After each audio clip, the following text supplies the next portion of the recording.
A very good afternoon, and thanks for clicking on to the Tuesday edition of Logan's European Outlook. For those of you wondering what that weird noise was in the background in yesterday's video, fear not, it isn't anything to be concerned about. It's actually just cars and lorries and buses passing on the A66. Yeah, I was pulled in to a lay-by for my legally required break on my journeys between Wisbeach and Bells Hill yesterday. And of course, you take the opportunity, even on your well-earned break, to speak to my beloved subscribers on YouTube here. So yeah, taking the time out yesterday to do my video. So you're grabbing the opportunity when you can, especially by the time you've finished your shift. 15 hours is quite a common length of shift. You're pretty goosed by the end of it.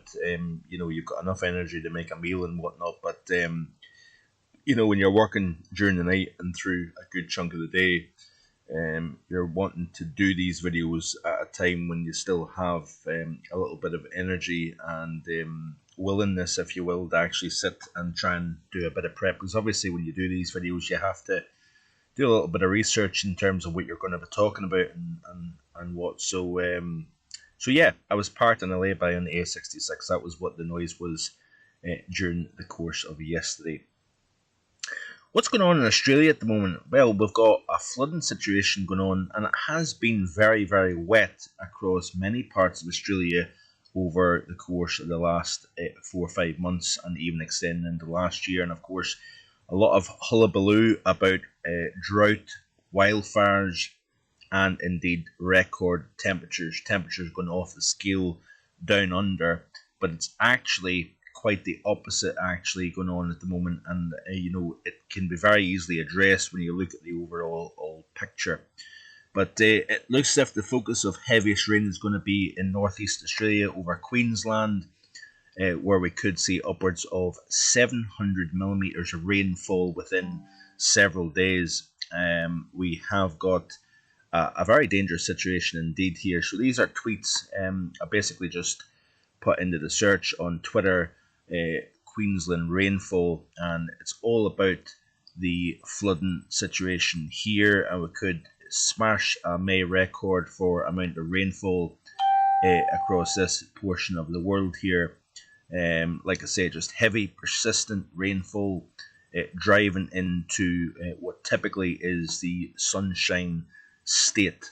We've got exceptionally mild air, or should I say actually humid air, pushing into northeastern portions of Australia. So out of the northeast, we've got a very, very humid injection of air that's moving inland. At the same time, we've actually got a jet stream moving north, and an area of low pressure near the coast is enhancing the rainfall, and with the presence of that jet stream and colder air behind that jet stream, may I add, is creating a real battle zone right here over the northeast coast of Australia here, and we're seeing exceptional rainfall, not just a short-lived 6 to 12 to 24 hour period.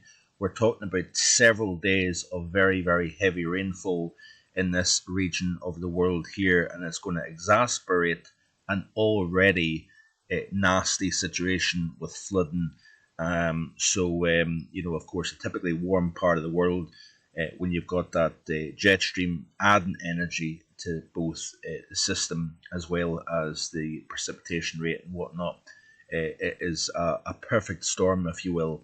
And it is a perfect storm when you add in the climatological situation at the moment as well, because of course we've got generally with a La Nina, we've got drier than normal conditions across the eastern portion of the Pacific. We've got wetter than normal conditions over the western portion of the Pacific into Indonesia, into Australia, and to even add to that scenario, we've got a relatively warmer than normal Indian Ocean at the moment. But actually the projections are that we see a negative IOD developing here. And what is a negative IOD? And this is all things that we need to look at when it comes to the summer forecast as well as the all-important winter forecast. But there is projections by the model that the IOD, the Indian Ocean Dipole, will go negative during the course of this summer season. Of course, that's us pushing towards the winter season down under in Australia. What does that mean? So we've got colder than normal waters over the western portion of the basin, warmer than normal towards Indonesia. And what that means is we've got cooler, drier than normal conditions over the west, wetter than normal conditions over the east. And for the first time in 48 years, I believe, we've got a situation with a negative IOD, which enhances rainfall over Australia, and a back-to-back La Nina, which also enhances rainfall over Australia here. So we're turning this overall scenario around, where many people in the global warming camp are panicking, and the media's jumping on the wildfire situation, drought, heat across places such as Australia, for example, very, very well advertised. We're actually seeing the opposite taking place. And of course, this is all going to be blamed on global warming as well, of course. But when you look at Australia itself, you can see here that we've got warmer than normal waters off the northeast coast, off the Queensland coast here. So that, of course, with a push of very humid air coming over that warm waters, it simply enhances the rainfall that we've got at the moment here. And we're going to see, like I say, widespread 100 to 200 millimeters of rain, locally 5 to 700 millimeters in elevated areas where you've got the orographic lift here. So a very serious situation down under in Australia at the moment. Of course, we will have another look at that in the coming days. Back here at home, we've got much more unsettled conditions now rattling through over the UK. But I want to show you the 850 millibar temperature chart here, because we've got quite the battle here going on at the moment. We've got a fairly neutral North Atlantic oscillation. So we've got the trough to the north, the ridge to the east, or should I say the south. And we've got, of course, a lot of weather coming in off the Atlantic. So at the moment, we've got this fight, so to speak, between warmth trying to lift north, cool trying to come south. With low pressure, we get a little bit of a mixture of things. Ahead of the system, warmth comes north. Behind the system, cold comes south. And we're going to continue to see that battle, I think, as we go through the period. So as I play through this animation, you can see here plenty of warmth over Spain and Portugal. We've seen the first 34 Celsius in Spain yesterday, for example. So we're starting to see the heat building. It's not going to be long until we start to knock on the door of 40 degrees down across parts of southern Spain, I think. But as I play through the loop here, very westerly orientated winds here, as you can see here. But then we're starting to see that teaser through the weekend and into next week of much more bona fide warmth, if you will. So you've got kind of plus 10 to 15 Celsius at 850 millibars, trying to creep north up over France, edging into the southern portion of the British Isles here. And some of the models are indicating that we see a stronger push of warmth this weekend and into particularly next week. But it's still a long way off, so I'm not going to jump too quickly on that. But you know my ideas. I've been forecasting that for some time now, that we would see a mid-month warm spell over the British Isles, and I think that looks like a pretty good call, if you ask me. But we'll wait and see what happens here. But you can see here this constant fight, warmth trying to come north, the Atlantic trying to push it south. So continue to see this battle between warm and cold, and that is quite often the case at this time of the year when you're starting to move from one season to the next.